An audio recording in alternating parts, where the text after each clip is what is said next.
100 روپے کا نوٹ بہت بڑا لگتا ہے جب کسی فقیر کو دیا جائے، لیکن جب خود کے لیے کچھ خریدنا ہو تو بہت چھوٹا لگتا ہے۔ 2 گھنٹے مسجد میں بیٹھنا بھاری لگتا ہے، لیکن فلم دیکھنے کے لیے 3 گھنٹے بہت کم لگتے ہیں۔ کرکٹ میچ کی کمنٹری سننے کے لیے اور گانا سننے کے لیے لوگ پاگل ہو جاتے ہیں، لیکن جمعہ کی نماز کا خطبہ اور تقریر اگر ٹائم سے زیادہ ہو جائے تو لوگ پریشان ہو جاتے ہیں۔ میرے دوستو، دن میں رزق تلاش کیجئے اور رات میں اسے تلاش کیجئے جو رزق دیتا ہے۔ کفر کے بعد سب سے بڑا گناہ کسی کا دل دکھانا ہے، چاہے وہ دل ہندو، مسلم، سکھ، عیسائی کسی کا بھی ہو۔ اپنی ماں اور بیوی کو بے پناہ عزت دیجئے، کیونکہ ماں آپ کو دنیا میں لائی اور بیوی ساری دنیا کو چھوڑ کر آپ کے پاس آئی۔ یہ کیسا دور ہے؟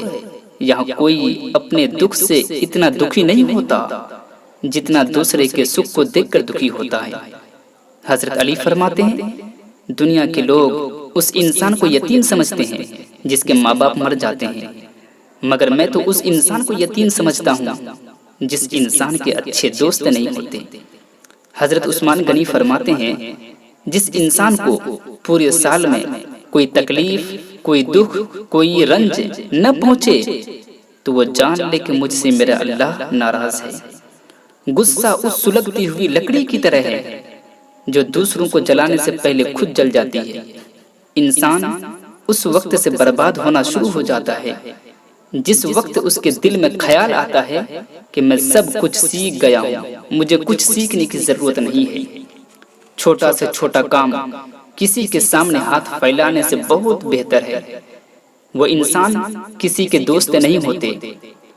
جو انسان گرگٹ کی طرح رنگ بدلتے رہتے ہیں۔ کسی کو دکھ دینا یہ قرض ہے۔ اگر آپ کسی کو دکھ دیتے ہیں تو یاد رکھیے آپ کو بھی کوئی انسان دکھ دینے کے لیے بیٹھا ہوا ہے۔ میرے آقا علیہ الصلوۃ والتسلیم ارشاد فرماتے ہیں، عورت کے لیے یہ بہت ہی مبارک ہے، بہت ہی اچھی بات ہے کہ اس کی پہلی اولاد بیٹی ہو، اس لیے کہ میں بھی ایک بیٹی کا باپ ہوں۔ جب ناخن بڑھ جاتے ہیں تو ناخن ہی کاٹے جاتے ہیں، انگلیاں نہیں۔ بالکل اسی طرح جب کسی غلط بات کی وجہ سے رشتہ میں جھگڑا پیدا ہو جائے تو اس غلط بات کو ختم کرنی چاہیے، رشتہ نہیں۔ روپے کماتے کماتے آج ہمارے پاس اتنا ٹائم بھی نہیں بچا کہ روزی دینے والے خدا کو سجدہ کر لیں۔ کسی نے پوچھا کوئل سے، تو کالی نہ ہوتی تو کتنا اچھا ہوتا، اور سمندر سے پوچھا تو نمکین نہ ہوتا تو کتنا اچھا ہوتا، گلاب سے پوچھا تیرے ساتھ کانٹے نہ ہوتے تو کتنا اچھا ہوتا، تو سب نے ایک ہی جواب دیا، اے انسان، تیرے اندر دوسروں کے عیب تلاش کرنے کی عادت نہ ہوتی تو کتنا اچھا ہوتا۔